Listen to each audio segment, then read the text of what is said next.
Steve Kelly, a Vice President of Product Management at Trustwave. Steve, welcome to the show. So how is it possible that March Madness is dangerous for offices?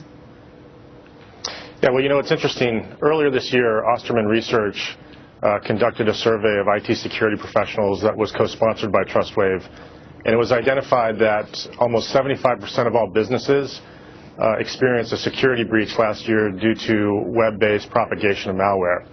And when you couple that with the increased internet traffic from both corporate networks as well as personally owned devices that are accessing corporate networks, it really increases the risk profile of businesses as well as individuals. Okay, you're talking a little bit over my head here, so I hope we can get a little bit of this into English, because I know you're an expert and know all the ins and outs of this really well. But my question is this: so how to get this malware into a business, and why is it more dangerous now than other times?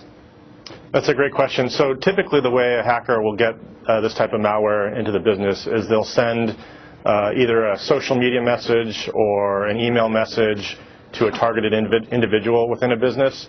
And then what they'll try to do is get that individual to click on a link that will take them to a website that will actually download malicious code into a business.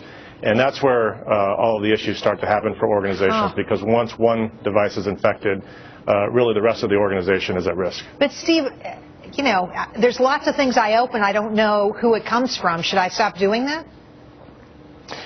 That's a great question. I mean, the world itself can be a dangerous place, but that doesn't mean we don't go outdoors.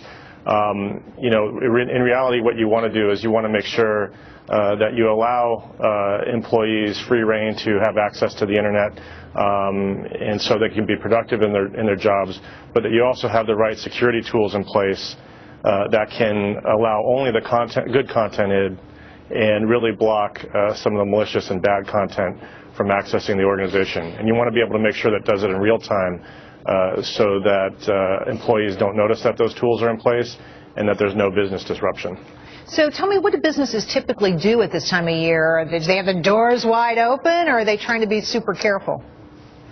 That's a great question. It really depends on the business itself and what their needs are. We've noticed that some businesses will actually try to ratchet down access to March Madness sites in hopes to curtail any productivity disruptions. And then we've also seen some businesses that are actually interested in opening up access because they feel like March Madness, bracketology, and the office pools can actually create a sense of camaraderie and increase morale within the business. But in either situation, what you want to do is you want that your organization is protected from that malware and those viruses from penetrating your security perimeter. I think there's increased camaraderie, but I'm not sure that people are really upbeat this year, if you know what I mean. A lot of brackets are already busted. Steve, thanks for coming on the show. It's really good to have you here. Thanks so much. Hey, thank you very much.